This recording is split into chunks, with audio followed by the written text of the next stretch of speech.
Greetings everyone, Rabbi speaking. Today we are going to discuss the topic of money and wealth and the hidden principles behind them. We call these Jewish secrets, but in truth they are the secrets that come from the Torah, the sacred scriptures, about how to generate greater financial abundance. Now, if you find yourself praying for money and pleading with the Creator for it, you may actually be pushing your livelihood away from you. That is correct. Pushing it further away. Not only that, but you could be constructing a barrier, an obstacle, an even greater blockage to your sustenance. Allow me to explain why this is the case and how you can change this pattern. What exactly are these secrets? Consider the patriarchs of old. They were all tremendously wealthy individuals. What was their method? What did they understand that we might be missing? Interestingly enough, there are no specific prayers within the Torah itself that instruct us to beg the Creator for more money or material provisions. Instead, what we find are statements about Abraham being blessed, the patriarchs being blessed, Joseph being blessed.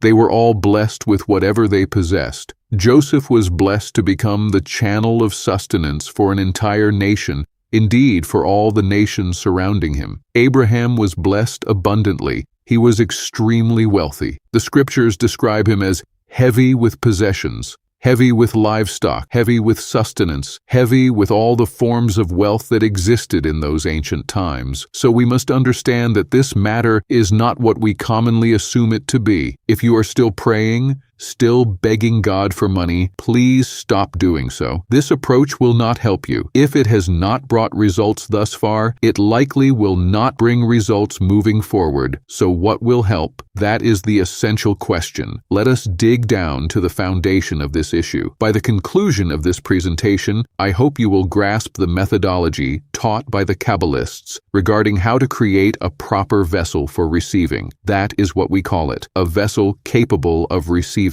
Picture this. Imagine a movie projector in a theater. Even though this might not be how we typically watch films nowadays, stay with the image. There is a projector up in the booth, and it is projecting everything we need, all the sustenance, all the beneficence that we require. But here is my question to you. If there is no screen present, will you see a movie? Of course not. Without a screen, you will see nothing but light projecting into empty space. No image, no story, no movie at all. To witness the film, we must have a screen upon which the projection can land and take form. This same principle applies to us as human beings. Each one of us has sustenance designated for us. Now, there are certain individuals who receive their sustenance without effort. It flows to them naturally according to their destiny. If that describes you, then wonderful. We wish you continued blessings. However, if that does not describe your situation, if it is not built into your nature and destiny to automatically receive abundance, then you must learn how to create the conditions for it to arrive. And again, the way to accomplish this is not through praying and begging. In fact, and I hesitate to phrase it this way, but it must be said, begging functions as a cosmic turnoff. Yes, that is accurate. The angels who are appointed to assist us in drawing sustenance from the Creator down to us are simply not activated by begging. We might assume otherwise. We might think that supplication is precisely what we should be doing, but we should not, and I will explain the reasoning behind this. The first principle we learn in Kabbalah is that desire holds tremendous importance. Desire forms the root of absolutely everything. Our desires shape our reality, and there is no debating this truth. However, not all desires are created equal in their effect. What does this mean? Let me offer you an analogy. Consider a room that is completely dark. You can introduce light into that room through various means. You can switch on the electric lights, you can open the blinds if the sun is shining, you can light a candle. These are ways we infuse light into a space. Now, suppose we wanted to infuse that same room with darkness. I use the word infuse, but is it actually possible to put darkness into a room? Think about this carefully. Can you introduce darkness the way you introduce light? You cannot. There is no such thing as a match that produces darkness. So how does darkness come to exist in a room? Quite simply, you extinguish the lights. You block the sources of illumination. You close the blinds to keep sunlight out. You conceal the light that would otherwise be present. You cover it, you turn it off, you hide it away. Darkness, then, is created by covering or concealing the light that exists. The only method for obtaining darkness is through hiding or blocking the light. This leads the Kabbalists to explain that darkness is something we ourselves create. Who brings darkness into existence? We do, often without realizing it. We conceal light by generating what is called in Kabbalah a Klipah. Klipah is a Hebrew word that literally translates to shell. Think of the shell surrounding a fruit. It covers the fruit completely. Think of the hard shell encasing a nut. It hides the nut within. A shell is a covering that blocks what lies beneath, preventing the energy or force contained inside from being expressed or revealed. Klipah, however you choose to spell it, represents this concept. These shells are things that only we can create. It is possible that we enter this world with certain klipot already attached to us, remnants from actions in previous lifetimes. But ultimately, this does not change the methodology required to open these shells, whether they originated in past lives or were formed more recently. Here is our natural tendency, and it is a problem. When we experience lack in any area, we focus intensely on fulfilling that lack. But by doing so, we are essentially acknowledging and affirming that a lack exists within us. And this acknowledgement itself creates difficulty. You see, the universe operates according to what we call the Law of Affinity, or the Law of Similars. What exactly does this mean? The universe is powered by a force. The Creator's light is a singular thing. It is a force of bestowal, a force of sharing. It continuously radiates endless beneficence at all times. God gives without stopping. We operate under the mistaken impression that there are moments when God gives and other moments when He withholds. When we are not receiving, we assume this must be because God has stopped giving. According to Kabbalistic teachings, this assumption is completely false. It is not within the nature of the Creator to cease giving. The Creator gives perpetually, without interruption. We have posed this question many times before. If the Creator truly gives constantly, then why am I not receiving? The answer is that at this particular moment, you are not functioning as a vessel capable of receiving. You lack the screen upon which the movie can be projected. There is a film playing, a film of abundance specifically intended for you, but without the proper screen to catch that projection, you cannot see the movie unfold. You do not witness sustenance manifesting in your life. And this applies not only to money, but to every other form of abundance as well. Today, however, we are focusing specifically on financial sustenance. There exists an angel responsible for handling prayers. This angel's name is Sandalphon, like the word sandal combined with phone. This angel has the task of carrying prayers upward, transporting them through the higher spiritual realms. You might wonder why we need an angel to transport our prayers. Why not simply pray directly to God and be done with it? If that approach works for you, then wonderful. Continue with it. However, the issue here is that we do not fully comprehend the nature of the Creator's force. Because of the law of similars, the only way we can connect to the Creator, to the divine force of God, is by becoming like the Creator. This is a straightforward rule conceptually, though implementing it is far from simple. Why? Because we must first understand the characteristics and properties of the Creator before we can hope to emulate them. This could easily become a lifelong mission, learning to be like the Creator. But without this understanding, achieving affinity becomes extremely challenging. The rule stands: affinity creates connection. Difference creates separation. We must internalize this spiritual principle. It operates no differently in the physical world. When you share common interests with another person, you naturally connect with them. When you are fundamentally different, if you lean strongly to one side while they lean strongly to the opposite, distance emerges between you. Separation occurs. I am not judging this as good or bad. I am simply stating it as a fact of life grounded in spiritual laws. Affinity, similarity, common ground. These elements connect things, connect people, connect energies. Difference drives them apart. So how does one connect to the Creator's light? By becoming similar to that light.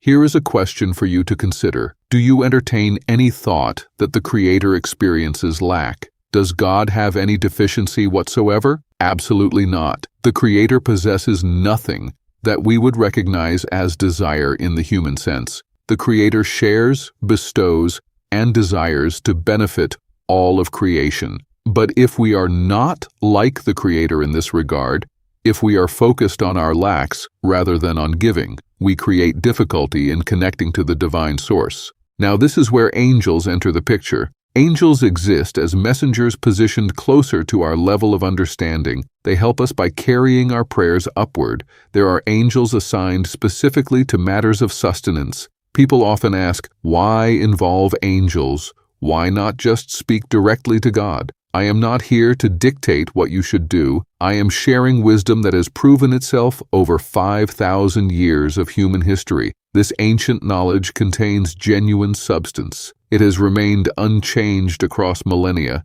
and there must be a reason for its endurance. These angels serve as intermediaries, as go-betweens. They assist us because they exist in closer connection to the Creator, while remaining accessible to our spiritual and energetic understanding. They act as links between ourselves and the spiritual dimensions. This is why angels were made available to us. We have, for instance, an angel specifically governing sustenance. I could write the name here, but rather than focusing on that alone, I will mention that if you do not have access to this name, you can visit the download section at rabbi.com. There you will find information about the angels of sustenance available as one of our downloadable resources. In our previous video, we discussed the 22-letter name, which relates directly to abundance. While you are on the site, consider downloading that as well.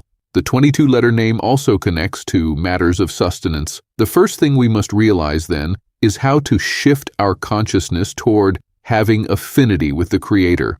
If you are approaching from a standpoint of lack, you can forget about achieving this connection. When you beg, when you say, "Listen, I have this lack," you are connecting yourself to darkness. You may even generate additional lack through this approach. Be very careful about this. In all seriousness, exercise caution if you find yourself operating from a place of lack. Remember how darkness in a room comes into existence, through concealing the light that is present. Now, how do you eliminate that darkness?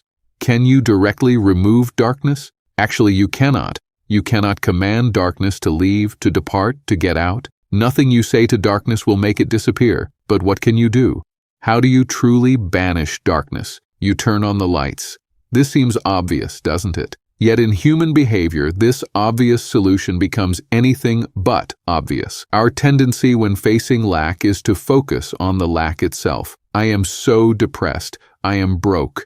I need money. I need this thing. I need that thing. Does this approach eliminate darkness? No. It does nothing to remove lack. In fact, as I have said, be careful. This mindset can prolong your experience of lack because you cannot simply eliminate a lack. A lack must be filled with light. The only genuine method for removing darkness is to introduce light into that space. Once light enters, darkness simply vanishes as if it never existed, because darkness itself never truly existed. It was merely the absence of light. But are we affected by this illusion? Absolutely. We are profoundly affected by the lacks we perceive in life.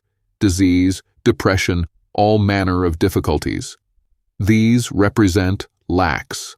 Lack of happiness, lack of health, lack of this or that, lack of abundance. Yet we cannot eliminate them by directly attacking the lack itself. I struggle to communicate this concept effectively enough. We can never get rid of a lack by focusing on the lack. We must fill it with light instead. How does this work in practical, everyday terms? There are several guidelines to follow. I will not pretend this is easy. It requires effort and constitutes part of the learning process. In our previous discussion about the 22-letter name, we touched upon the subject of anger. I mention this briefly now because moments arise when we face the choice to become angry. When we overcome that impulse, and I do not mean repressing it, pushing it down, swallowing it internally, but genuinely choosing to take responsibility, to inject compassion where anger might have risen, this transforms the situation. As we explored in that earlier video, you may want to review it for more context on the 22-letter name. We noted that money and abundance flow from the same source as anger. This connection proves fascinating. One commenter on that video, and I thank you for your contribution if you are watching this now, pointed out that the words money and anger share identical numerical values in English.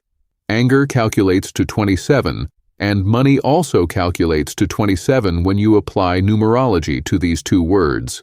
In Hebrew, a similar relationship exists with a slight nuance, a difference of 10, which I will not delve into at this moment. The number 10 corresponds to the letter Yod in Hebrew, representing the Creator's light.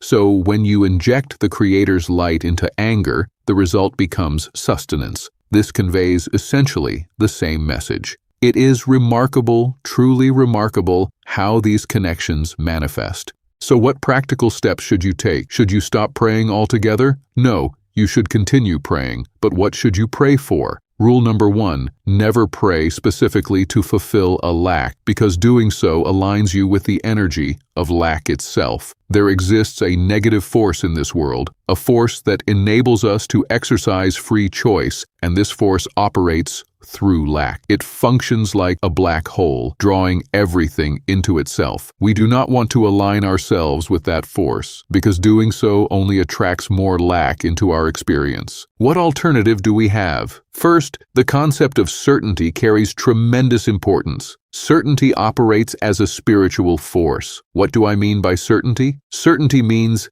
I am not praying from a position of lack. Certainty means I do my utmost to pray from a position of completeness. I am whole, and I ask for the certainty to become the best possible vehicle for the sustenance already making its way toward me. I desire, and remember, desire constitutes 99% of this entire process, to be the proper vessel, to take right action with the sustenance that is approaching. I connect to the sustenance that is arriving, not to the lack I currently experience. I do not focus on wanting the lack to disappear. Second, and this is non-negotiable, I must cultivate gratitude and appreciation for what I already possess. Consider the bigger picture. 99.9% of our desires, for most of us, have already been fulfilled. Think about how many things could potentially go wrong at any given moment. With our health, with our safety, traveling from one place to another. It actually makes more sense statistically that things should go wrong than that they should go right. That is simply the nature of existence in this world.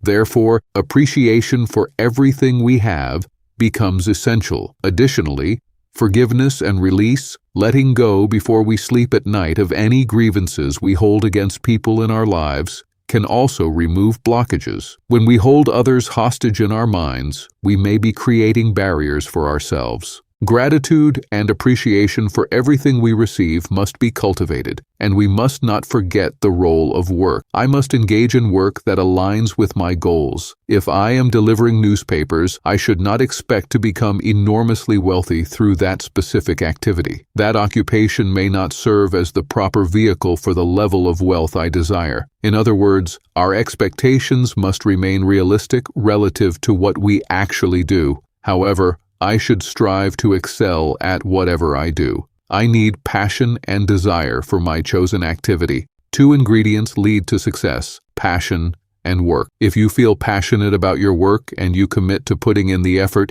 you will achieve success in whatever field you pursue. If you currently lack work, your prayer should focus on creating. I desire to create, rather than on obtaining a specific job because you feel jobless. Say instead, I want the desire to create. Show me the position I am meant to fill. Show me what I need to do. You must remain willing to accept whatever comes your way. Does this mean the first opportunity represents your ultimate destiny? Not necessarily, but if you reject what arrives, if you push it away thinking, no, this is beneath me, this is not the work I want, you make a serious mistake. You must first demonstrate willingness to express your creative energy through whatever means present themselves. Then you can receive the next opportunity, the next level, the next stage. We all occupy different situations in life. Sometimes we must prove to the universe that we are willing to do whatever is necessary. This does not mean the first task is our final destination. It simply means we must participate willingly in the process. Refusing to participate signals that we are not serious about our goals. Some people prefer to complain, Complaint does not work. This constitutes another rule: never complain. Complaint springs from a place of lack. It provides temporary satisfaction, temporary justification, a momentary sense of being right, but complaint will generate additional lack. You must exercise constant vigilance to avoid creating more lack for yourself. Gratitude stands opposite to complaint, opposite to the lack of appreciation. Other practices prove beneficial as well. You must think, and when I say think, I mean think expansively. Do not confine yourself to small thinking. Whatever that concept means to you personally, big thinking definitely does not include complaining. Big thinking involves examining all the possibilities that exist. Imagine yourself truly successful. How would a successful person think? If we have not yet achieved success, we might not know exactly how that mindset operates, but we can imagine. We can envision how a successful version of ourselves would approach situations. Would they think the way we currently think? Probably not. We need to stretch our vision, expand our imagination. We must also eliminate envy in any form. Envy creates enormous blockages. We refer to this as the evil eye, because when we occupy a place of lack, when we need money and find ourselves struggling, looking at someone else's success becomes painful. It is genuinely difficult. I acknowledge this challenge. However, that difficulty represents a trap, a snare designed to catch us. Always ask yourself, why is the Creator showing me this successful person right now, in this moment? Is it to rub my nose in my own struggles? Is that the purpose? No. This is an opportunity to help me earn my own abundance. How do I seize this opportunity? First, I must avoid envy. Please do not fall into that trap. How do I earn abundance in this moment? I look at that person and I awaken joy within myself. I awaken joy for their success. I awaken joy for their prosperity. Why would I do this? Because the secret is that the Creator is showing you this person, because this situation could be yours. In fact, it likely will be yours soon. This is a preview, but it is also a test. Will you respond with envy? Will you fall into the trap of lack? If you do, you will push your own abundance away. You will push away the next job opportunity, the next business prospect, the next client who would have come to you. When you see someone more successful than yourself, someone possessing what you currently lack, awaken joy within you. Find a way to muster it. The only reason the Creator shows you this person is to communicate that this could be you, that this probably will be you soon. Consider it an advance showing. Do not fall into the trap of envy. Awaken more joy. The more success you achieve in awakening genuine joy, and again, I acknowledge this is not easy, especially when you feel genuine need, but if you succeed in this practice, you will awaken the sustenance that lies dormant in your own life. The most important element throughout all of this is trust and certainty in the Creator's beneficence. I trust that the Creator's beneficence means I am receiving exactly what I need today. I also trust that I will receive exactly what I need tomorrow, which may very well differ from what I need today. But I trust the Creator completely, that I am receiving everything I need today, everything I have a vessel to contain today, and my prayer focuses on expanding my capacity, expanding my spiritual vessel, expanding my ability to receive the abundance flowing toward me. I can guarantee you, my friends, if you follow these practices and abide by these spiritual principles, abundance will arrive more quickly than you anticipate. This is the system. Creating flow in our lives need not be as difficult as we imagine.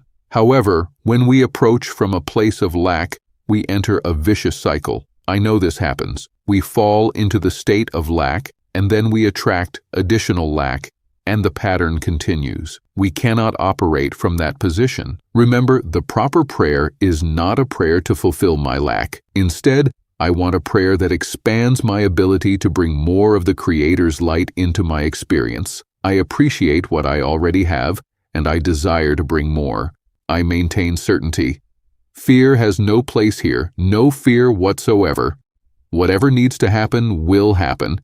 If you owe money to others, they may need to wait. That is their situation. What else can you do? Do not fall into the trap of anxiety about it. They will wait until you have the funds to pay them. This is simply a fact of life. Therefore, no fear, no sense of emptiness, no focus on lack. Certainty. I am receiving exactly what I need today, and tomorrow I will receive even more, using the tools, invoking the angels, employing the sacred names, and utilizing all the resources available. Yes, all of this constitutes a mental and spiritual discipline. This is where our desire needs to be directed. Blessings to everyone. I wish for all of you the abundance you require, the abundance you deserve, because every one of us deserves far more abundance than we can possibly imagine. That is the nature of the divine light. It always gives us more than we think we deserve. And the lack we perceive is also far less significant than we understand. I will leave you with that thought. Blessings, abundance, health, and happiness to you all. I will see you soon in our next video. All the best.